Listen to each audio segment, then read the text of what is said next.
All right, thanks, Eric. Hi, everyone. I'm always happy to join this meeting every year. Jim Boylan, Chief of the Air Branch for the Georgia Environmental Protection Division. And you've probably seen me up here speaking before if you've attended a meeting. And I've been saying this new PM standard is coming, it's coming, it's coming, and now it's finally here. So we'll go through what's changed and what it means.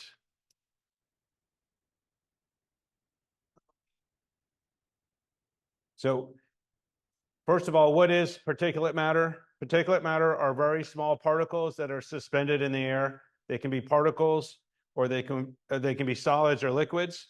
PM2.5 means that the diameter of the particle is less than 2.5 micrometers. And there's different sources of particulate matter in the air. It can be directly emitted, things such as organic carbon and elemental carbon, many times from combustion processes, such as the combustion of fossil fuels, gasoline and diesel engines, industry, as well as fires. Also, particulate matter can be formed secondarily in the air through precursors such as SO2 and NOx emissions, VOC emissions that go through chemical transformation and transform from a gas phase into a particle phase. And we're really concerned about this because of the health effects. They can have cardiovascular effects and respiratory effects.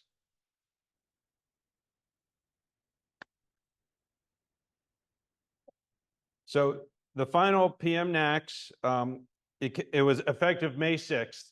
And what was changed was the annual PM2.5 standard was changed from 12 micrograms per cubic meter to 9 micrograms per cubic meter, which is a 25% decrease, which is pretty dramatic. There's also a 24-hour, or what we call a daily PM2.5 standard. That's 35 micrograms per cubic meter. That was left unchanged. We're actually not really that concerned about that standard. It's really going from the 12 micrograms down to the 9 micrograms. And then there's some other PM standards, such as the PM10 standard and the secondary standards, and none of those changed. But as of May 6th of this year, this new standard, EPA standard, is in effect. So I'll talk about the state requirements. So really, after the new standard was set, the very first thing that needs to be done is each county in Georgia will be designated as an attainment area or a non-attainment area. So I'll talk about that first. So the state makes the recommendation to EPA. Georgia EPD is the lead agency for making this recommendation. So 1 year after the promulgation of the NACs, and that was actually promulgated, it was actually signed back in February. It did not become effective till May, but it was signed back in February. So by February 7th of 2025, Georgia EPD will be submitting recommendations to EPA based on 2021 to 2023 PM2.5 data, which counties should be attainment and which ones should be non-attainment. 1 year after we submit our recommendations, EPA is required to do the final designations. Their final designations will be based on the most recent data that's available. And by that time, the most recent 3-year average will now be 2022 to 2024. So 2021 will drop off. 2024 will be added, which we're halfway through 2024. So we really don't know what 2024 will look like as an annual average until the end of the year. So the designations are going to be based on 5 factors. And basically what we're trying to do is identify areas that are violating the national ambient air quality standards and nearby areas with emissions that contribute to the NACs violation. So if you measure higher than 9, that county is going to be in, and then nearby counties that are contributing to that violation will also be brought in. The 5 factors include air quality data. In this case, we will be looking at, as a state, 2021 to 2023. EPA will be looking at 2022 to 2024. Emissions and emissions-related data, meteorology, geography, topography, and jurisdictional boundaries. But really, the thing that really starts it all out is the air quality data. So that's what I'll be talking about today. So I talked about non-attainment areas, attainment areas. one of the questions I get was, what does it mean to be a non-attainment area? Why is that so bad? And so all areas that are non-attainment, the state, Georgia EPD as the lead agency, is required to submit an attainment state implementation plan, or what we call a SIP, to EPA for approval. And what's included in that state implementation plan is a number of things such as emission inventories and modeling and motor vehicle emission budgets and a bunch of things. But the big and most important thing is a control strategy. It's basically, how are we going to get from a non-attainment status to an attainment status? What controls are we going to add, and what kind of rules are we going to make to get us where we need to be? And then this plan is due to EPA 18 months after the effective date of the designations. So designations will be done in about a year and a half from now. So then a year and a half after that, this plan would be due. So in about 3 years from now. And one thing is that this control strategy most likely would include restrictions on prescribed burning. So for that reason, we really would like to avoid non-attainment at all costs. Not only would it affect prescribed burning, but it would also affect things such as industry. There's much stricter permitting requirements for a non-attainment area. Existing sources need reasonably achievable control measures and reasonably achievable control technologies. So existing sources, stationary sources would have to put on additional controls. New sources would have to put on the lowest achievable emission rate technology and also get emission offsets, which means they would not be allowed to increase emissions unless someone else in that area decreased emissions by an equal or more amount. Also, there's impacts on transportation and any project that's funded with federal funds, which is called transportation conformity and general conformity. And there's a bunch of hoops that need to be jumped through. And even after an area comes back into attainment, these transportation and general conformity requirements stick around for 20 years after you're redesignated back to attainment. So for all those reasons, we try to avoid non-attainment at any way that we can for those reasons. I talked about a possible control strategy involving prescribed burning.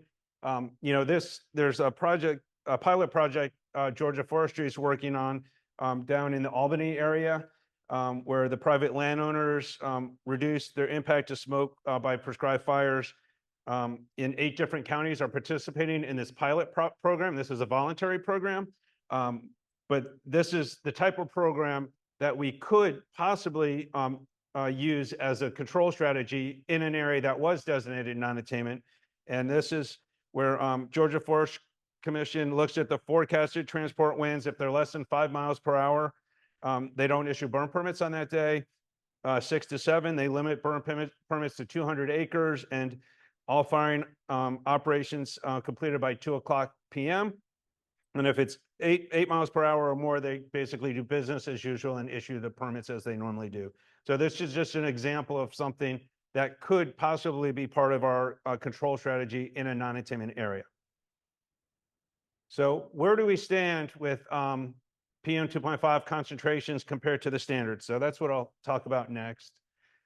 We do have a series of monitors across the state of Georgia.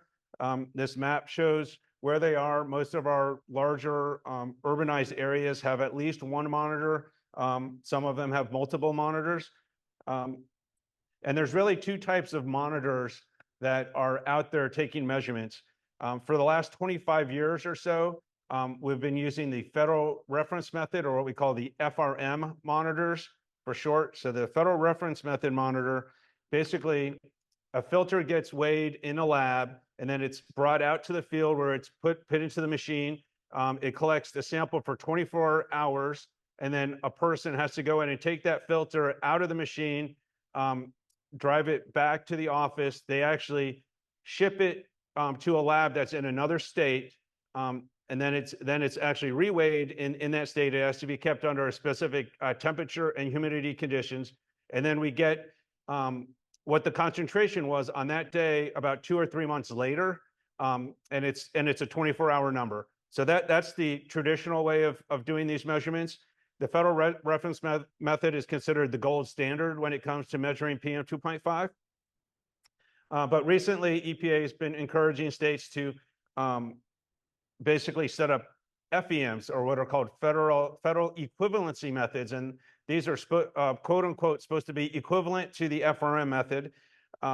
So the advantage of the FEM is these measurements do not include any filters. So these are instantaneous measurements where you get real-time data on what the PM2.5 is, and you get an hourly number. In fact, you can go all the way down to the minute-by-minute data with this. So you get, let's just say, hourly data over the 24-hour period, so you can see, which hours of the day were high and which were low, compared to the FRM, which is just a single 24-hour value.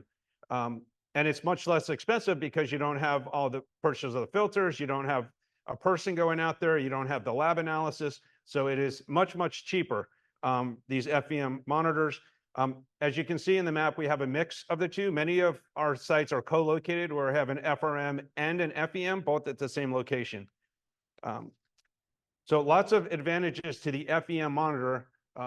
However, the big disadvantage is that FEMs are measuring about 20% higher than the FRM, and that did not used to be a big deal under the old PM standard when it was 12. It really didn't matter, that 20%.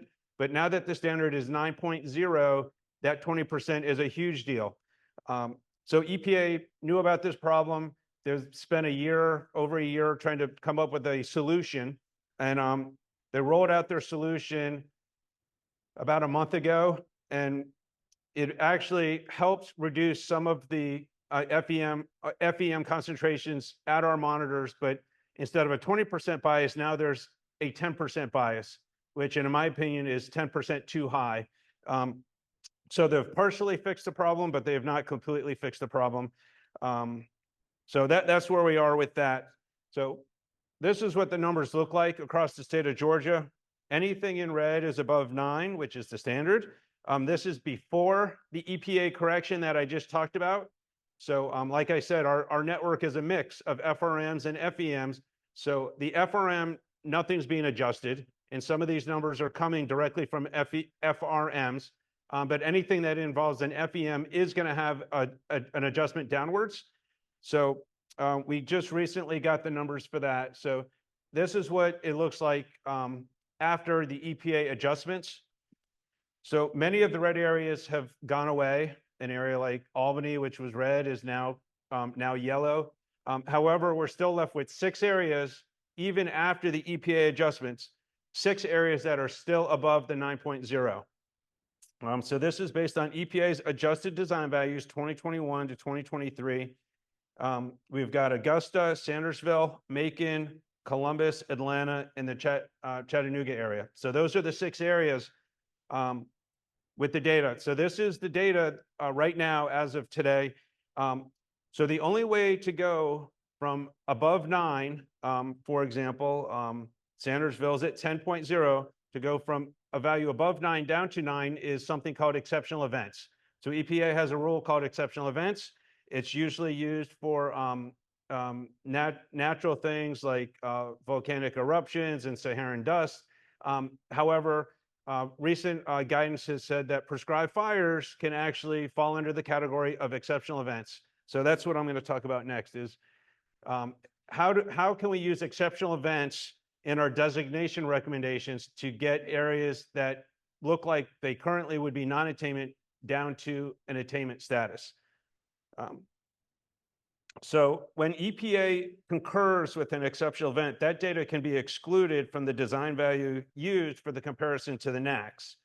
For all of the high values or exceedances in Georgia since 2019, they've been caused by events that are eligible for exceptional events. Like I said, they can be Saharan dust, they can be fireworks, wildfires, but by far the most frequent one would be prescribed fires is the one that we're looking to look at for most of these areas is the prescribed burning. How can we remove that data from the annual average? Georgia EPD has been working with EPA Region 4 and the Georgia Forestry Commission on developing an exceptional event template for prescribed fires in the Southeast, and we're kind of one of the leaders in the country on doing this. So basically, the process works is the first step is we use the adjusted numbers from EPA. So that's the first step. And then what we do is we identify how many values we now need to remove in order to get our design value from, say, 9.4 down to 9.0, or from 10.0 down to 9.0. We are only focusing on 2022 and 2023 events because, like I said, the 2021 will eventually drop off when EPA does their final recommendations. So we're focusing on 2022 and 2023, and we're addressing EPA's 5 exceptional event elements that I'll talk about next. And then what we'll do is submit our exceptional event demonstrations to EPA and hope that they approve them. And if they can approve them, I think many of the areas that were in red can then become yellow. If they don't approve them, then the areas would stay in red and we designate it non-attainment. So how many exceptional event demonstrations are we talking about? Well, this is our best estimate right now. It's not just a handful. We're talking about 239 is our latest estimate of the number of exceptional events. And each of these require a detailed analysis. That each one of these have to go through a 30-day public comment that we need to address comments from the public on if if they think that it should be removed or not removed and things like that. So it's not a small task. So in addition, Georgia Forestry Commission would like to increase the acreage burned across the state. Ken's going to give a talk later about getting to 2 million plus acres. This is not a problem that's going to be going away in the future. We're going to continue to burn because we need to burn. We estimate that we're going to need to submit maybe 100 exceptional events for the 2024 data that's going on now. We'll have to submit those next year in 2025. And then to stay in attainment, even if we get an area into attainment, we're going to have to continue to submit these exceptional events every year, the year after, in 26, 27, basically forever, to keep the area in attainment because the burning is not going down. In fact, if anything, the burning is going to continue to go up. So what's involved with an exceptional event demonstration? There's a conceptual model of the event, a clear causal relationship, and I have some examples of that. That involves ambient measurements, modeling, and satellite images. I'll show some examples. Human activity unlikely to recur. Well, we all know that prescribed burning will reoccur, but EPA has given us a way to address that through the natural fire return interval map, and I'll show that. Not reasonably controllable or preventable. EPA said if we have a certified smoke management program that can address that element, which we do. And then the public comment process, we need to put it out for 30-day public comments. So this is the fire return interval map that we're using. Jan Kemrick was able to track that down for us and get it in our hands. We have it in GIS, so we can actually zoom in and lay fires on top of these for our different locations. So that's very useful. We've got our smoke management program. It's a certified smoke management program. The Georgia Forestry Commission issues the burn permits. GFC restricts burning on poor dispersion days, on days when the wind is blowing towards sensitive locations, or days of poor air quality, either forecasted. If tomorrow is a forecasted code orange or code red, they will not issue permits. Or if they look in the morning and they see in an area that the concentration is already, the PM concentration is already above 20 or 25 micrograms, they may cut off permits in that area to help keep the concentrations lower in that area. Military bases do not require a burn permit, although some of them do report, but they're not required to get a burn permit. So an example, I have an example here for the Sandersville monitor. This is an example of an exceedance. There was actually 2 high days in a row where you can actually see the hourly time series on February 14th and 15th. There's that big spike, the first big spike, which was caused by one fire, and then it went down. And then you see the concentrations increasing in the evening into the night, which was caused by a different fire that was further away, that was transported overnight. And then the smoke lingered overnight and actually led to an exceedance on the next day as well, on the 15th, even though the fires on the 15th really did not have a lot to play. It was really the fires from the day before that caused exceedances on 2 days. EPA tells us to compare to our seasonal average. So the green line at the bottom is the seasonal average. You can see that the 14th, which is the yellow line, and the 15th, which is the red line, both are well above the seasonal average for this monitor. This is part of the causal relationship work that we're doing. We're combining a number of different things. So this map has the PM concentration on it. Then it also has the GFC burn permits. Those are the red triangles. The bigger the triangle, the more acreage was permitted. There's also red squares. Those are satellite detected fires. And then we can actually add high split back trajectories, which actually follows the back trajectory of where the air parcels came from at the monitor. And we can see if they passed over any of the fires that we have on our map. Our trajectories are, the red one is 100-meter back trajectory, the blue one is 500-meter, and the green one is 1,000 meters. And for most of these, for the fire, since the fire emissions are typically close to the ground, the 100 meters is usually the ones that we look at the most closely. And in this example, you can actually see a nearby fire that was where the trajectories pass right over the fire, very close to the monitor. This is a satellite image, and the satellite image can confirm the hit. You can actually see it hitting right at the Centersville monitor right there, and that is at the same time as that big first peak that we saw. But what we also don't see in the satellite is, I talked about later on in the evening, early evening into the night, we had a second increase. You can actually see how the concentration goes back up again. Unfortunately, the satellite doesn't work when there's clouds out, and the satellite you can't detect when it's nighttime. So we can't actually follow that smoke, but we can use other trajectories. So this is back trajectories for all the hours where the concentration was over 9 micrograms, which is the standard. And based on this, we're able to identify some other fires that were likely contributing to the high values. We also look at the database of the fires that permits that were issued by Georgia Forestry Commission.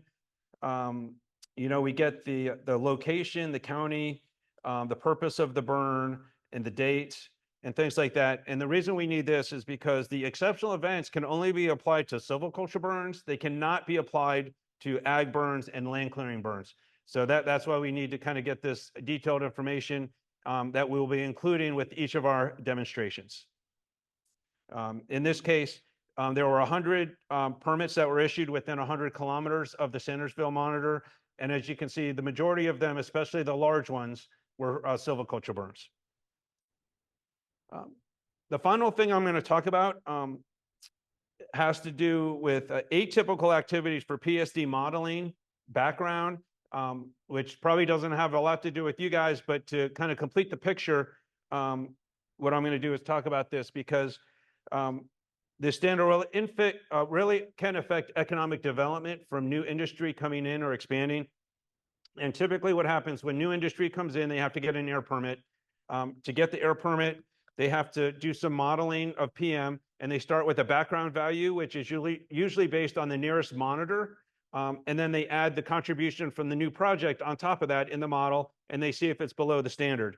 So this is an example here of where the monitor value is above 9.0. Let's say we're able to identify exceptional events to get it from 9.5 down to 9.0. So when we adjust for the exceptional events is 9.0, but that doesn't leave any headroom for new industry. So anything I add on top of 9.0 is going to put me over 9.0. Therefore, no new industry would be able to come into this area.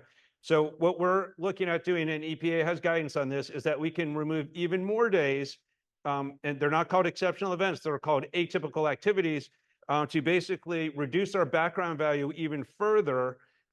That way we leave this headroom so that new industry can come into areas that are where the design value is right at 9.0 or even at 8.9 or something like that. So this is yet another project that we're working on to allow industry to continue to come to Georgia. These demonstrations do not need to be approved by EPA. The exceptional events ones have to be approved by EPA. Atypical activities for this, the permitting authority is the one who approves this, which is Georgia EPD. So we can basically approve these ourselves. So these demonstrations are going to be much simpler than the ones that I just talked about. However, there's going to be many more of them. And this is the map of how many we are in the process of doing for that. So there's well over 1,000 of these demonstrations going on to further remove data from the annual averages.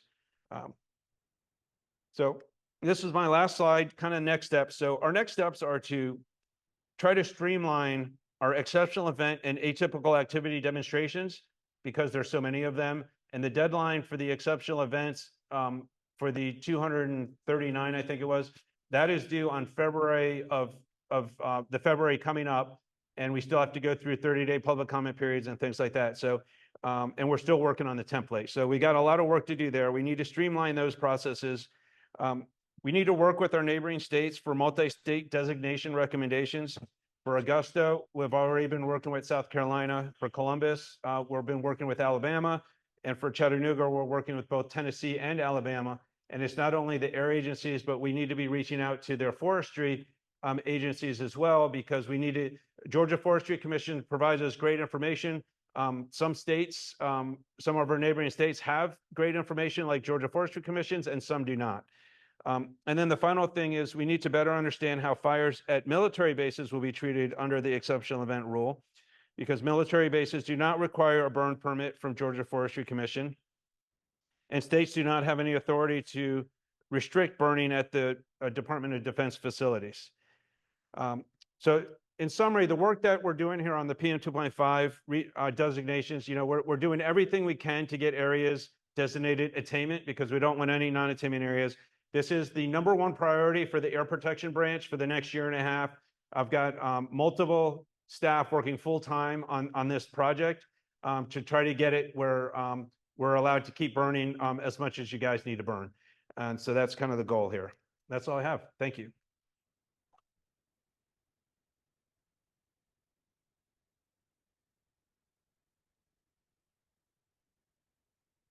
We have time for questions.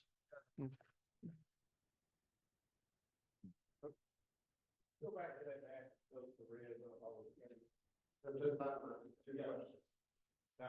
now, when you say when a county is going to be designated non-attainment, the surrounding counties, so does those include the surrounding counties?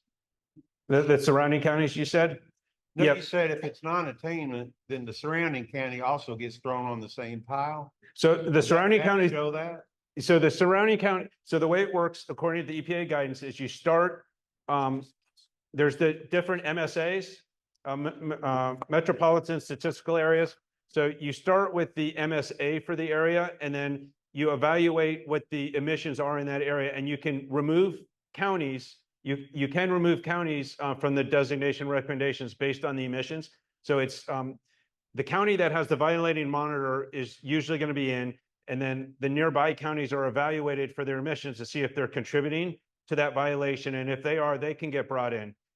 One thing I will say is this, though, just because you don't get brought into a non-attainment area, if a county is designated non-attainment, it doesn't mean that you're safe from control strategy requirements. For example, the Atlanta area was non-attainment for ozone, 13 counties, but 54 counties got brought into the summer burn ban, right? So even though 13 counties were designated non-attainment, counties outside of Atlanta were actually controlled to help bring the area back into attainment. So it doesn't stop the counties outside of that area from getting additional controls. And one more question. This is just 1 year. This is like rolling it can change every year. Yeah, so this is for the exceptional events, which is the big one. That's this one. So this is actually for 2 years. Yeah, this is 239 over 2 years, 2002 and 23. We're going to have to do about 100 of them in 2024 for this year, or next year for this year, and then 100 a year going on forever. And then for the atypical events, This was actually for 3 years. So each year, we're probably going to have about 300 or 400 a year for atypical events to keep our background low enough for industry to come into these areas that are right at 9.0. So,